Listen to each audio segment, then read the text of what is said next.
Hello, my friends! Comecei falando inglês só pra dar uma diferenciada. Já vou pegar aqui o meu cafezinho e te indico a fazer o mesmo. É só eu que amo cheiro de café? Aguarde, por favor. Tomar o café pra dar uma animada, né? Uma revigorada. E pra ajudar a acordar um pouco, porque pelo menos eu tô acordada desde 3 horas da manhã. Agora é 5 e pouco da manhã.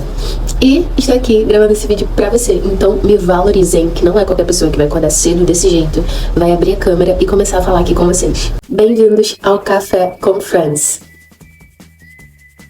No caso, eu e você. Hoje nós vamos falar sobre alegria. Sim, alegria. De uma forma que talvez você nunca tenha escutado. Então preste atenção em cada detalhe. Vai valer muito a pena. E para esse vídeo eu já estou preparadíssima. Além do meu café, está aqui comigo o meu caderno e minha Bíblia. Ah, nossa, isso vai ser um vídeo cristão. Sim e não. Se você não é cristão, tá tudo bem, fica nesse vídeo. Eu tenho certeza que vai agregar muito na sua vida. Na Bíblia tem um livro chamado Filipenses, que é uma carta, né, uma epístola que o apóstolo Paulo escreveu para os irmãos que congregavam na cidade de Filipos.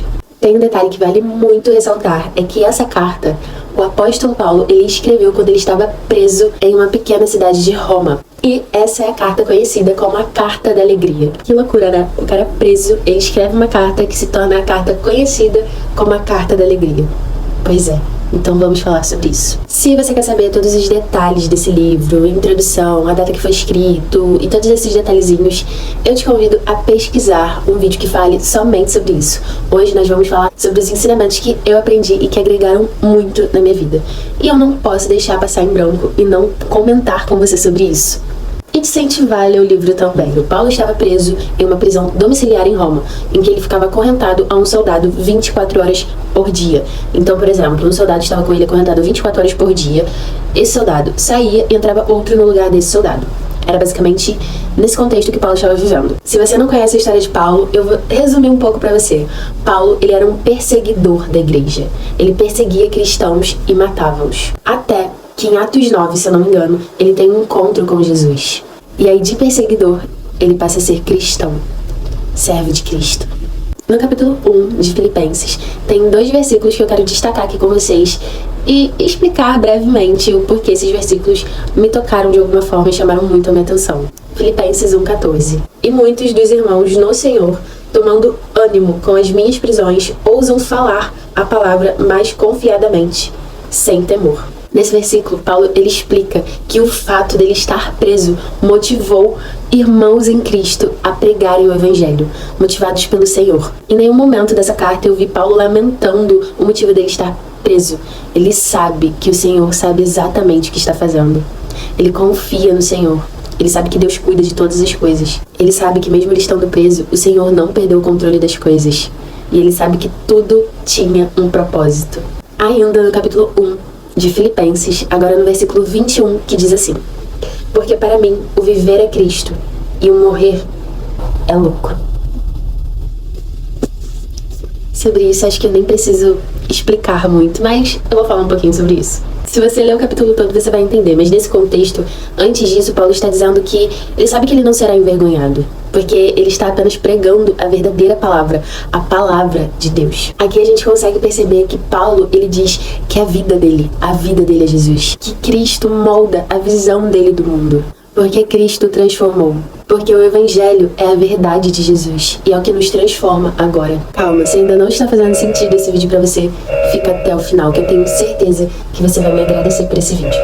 Agora, no capítulo 2 de Filipenses, do versículo 3 ao 5, diz assim: nada façais por contenda ou por vanglória, mas por humildade. Cada um considere os outros superiores a si mesmo. Não atente cada um para o que é propriamente seu, mas cada qual também para o que é dos outros. De sorte que haja em vós o mesmo sentimento que houve também em Cristo Jesus. Em um mundo que é pregado que o amor próprio tem que vir em primeiro lugar, eu sei que pra você deve ser loucura ouvir que você deve fazer das outras pessoas superiores a você. Talvez você tenha estudado horrores e talvez você trabalhe com uma pessoa que não sabe nada comparado a você. E nisso você se sente. O seu ego fica super inflamado. E você não consegue ver a vitória da outra pessoa com bons olhos, já que você merece mais do que a pessoa. Mas Não é assim no reino de Deus. No reino de Deus, nós somos ensinados que nós devemos amar a Deus primeiro de tudo e logo após os nossos irmãos. No reino de Deus, a gente é ensinado que se a gente diz que nós cremos em Jesus, nós devemos andar como ele andou. A palavra de Deus diz que se você está firme, você tem que ter cuidado para que você não caia. A palavra de Deus diz que se você deseja em pensamento outra pessoa, isso já é pecado. Em um mundo com tantas crenças contrárias ao verdadeiro evangelho, quando a gente pensa e lembra e lê e deseja viver, de fato, tudo aquilo que a Bíblia diz, nós somos considerados loucos. Se tem uma coisa que eu aprendi com a minha mãe, é que a gente nunca deve fazer com os outros aquilo que a gente não quer que as pessoas façam com a gente. Ah, mas onde que isso se encaixa em tratar as pessoas como superiores a nós? Nos mínimos detalhes. Às vezes você despreza o outro por tão pouco, mas Deus nos diz que nós devemos tratar as pessoas como superiores. Porque em vez de você não destratar a pessoa, por que você não ensina ela o que você sabe? Porque você não aproxima ela de você. Eu acho que isso de tratar a pessoa como superior a nós me lembra de fato muito isso. A não tratar o outro como eu não quero ser tratada. Capítulo 3, versículo 1, diz assim: Finalmente, irmãos meus, regozijai-vos no Senhor. Não me aborreço de escrever-vos as mesmas coisas. É a segurança para vós. Esse regozijai-vos, em outras traduções, pode ser alegria. Tem algo bobo nesse versículo. Bobo, talvez para você, mas para mim não. Nesse versículo a gente consegue aprender que nós podemos nos alegrar com os nossos irmãos e com o Senhor. E aí que está a chave quando se trata da alegria no Senhor. Nos alegrarmos em Deus não depende de uma circunstância. Não depende de fato de eu ter um motivo para estar sorrindo ou não. Não depende se o dia está chuvoso ou se o dia está ensolarado. Não depende se eu conseguir uma grande realização ou não. A alegria no Senhor não depende de circunstâncias. Sabe qual é o segredo para isso? É que a nossa alegria está em Jesus. A nossa alegria é centrada em Jesus. E quando eu olho para Jesus, eu não consigo ficar triste. Pois é o meu Salvador. Jesus é o Filho de Deus. Um com o Pai, que veio à Terra para nos salvar, que me tirou do fundo do poço. É o homem que me deu a maior prova de amor que poderia existir, morrendo na cruz para me salvar. Então, quando eu olho para ele, realmente, eu não tenho por que ficar triste. Mas eu vejo motivos para sorrir e para ficar alegre em qualquer situação. Essa é a alegria verdadeira. Essa é a alegria em Jesus. Só Ele pode nos dar essa alegria. E agora, no capítulo 4, eu quero ler alguns versículos com vocês. Pelo versículo 5 ao 7. Seja a vossa equidade notória a todos os homens. Perto está o Senhor. Não estejais inquietos por coisa alguma. Antes, as vossas petições sejam em tudo conhecidas diante de Deus, pela oração e súplica com ações de graça. A paz de Deus, que excede todo o entendimento, guardará os vossos corações e os vossos pensamentos em Cristo Jesus. Do 11 ao 14. Não digo isto como por necessidade, porque já aprendi a contentar-me com o que tenho. Sei estar abatido e sei também ter abundância. Em toda maneira e em todas as coisas estou instruído. Tanto a ter fartura como a ter fome.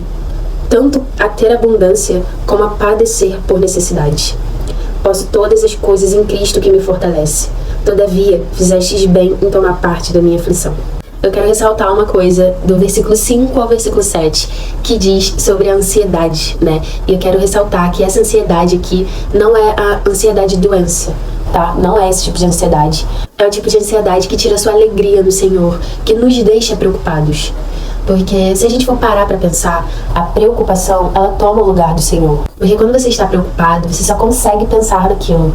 Por exemplo, se você tem uma dificuldade financeira e você precisa pagar as suas contas e está chegando a data de pagar, você só fica com aquilo na cabeça, você não consegue pensar em Jesus, você não consegue adorá-lo com todo o seu coração. Por quê? Porque a preocupação, ela toma conta do seu coração e da sua mente. Então, se torna tudo o que você pensa. Você gasta todas as suas energias com a preocupação e não adorando, engrandecendo e louvando o nome do Senhor. Estando alegre no Senhor. Consegue compreender? E eu acredito que você percebeu a magia do versículo 11 ao 14, né? Exatamente ao 13 ali, em que Paulo fala que tudo ele pode no Senhor, porque o Senhor o fortalece.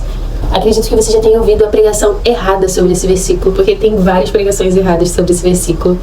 Mas se você se atentar aos detalhes, Paulo ele está dizendo que ele sabe o que é passar fome. Ele sabe o que é estar abatido, estar fraco. Ele sabe também o que é ter abundância, o que é ter fartura. Paulo ele já passou por diversas coisas. Com tudo que ele passou, ele aprendeu que tudo ele pode no Senhor, porque é o Senhor que o fortalece. E esse tudo não significa que ele vai querer um carro, uma casa, e ele vai conseguir porque o Senhor está com ele. Não se trata disso.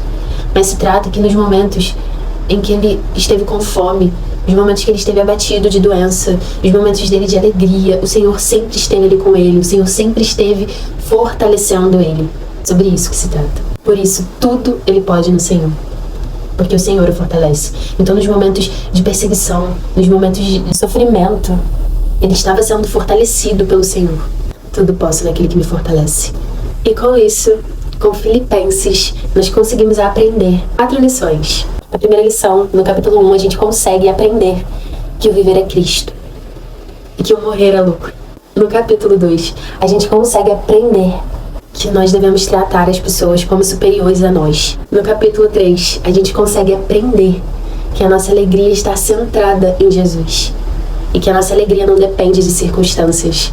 E no capítulo 4, a gente consegue aprender que nós não devemos andar ansiosos e preocupados e que o Senhor nos fortalece. Eu espero que você saia desse vídeo entendendo essa alegria que a gente só consegue ter no Senhor. Eu espero que esse vídeo tenha te trago clareza sobre uma alegria que tem muitas pessoas que não vivem. E se você quer viver essa alegria, eu te faço um convite. Se arrependa dos seus pecados. Volte seus olhos para o Senhor. E eu sei que pode ser uma jornada muito difícil, porque eu já vivi um período no mundo e eu sei o quão foi difícil retornar. Eu não voltei para Jesus por força própria, porque eu não conseguiria. Não conseguiria. Foi o próprio Senhor que me puxou pela mão, que me resgatou e que me trouxe de volta para o seu grande amor. Eu espero do fundo do meu coração que você entenda e viva essa alegria que eu vivo. Somente Jesus pode nos trazer. Curta esse vídeo, comente, eu quero muito saber o que você achou desse vídeo, se esse vídeo agregou na sua vida. E espero que você tenha gostado desse café comigo. E até o próximo Café com Friends. Um beijo e um cheiro.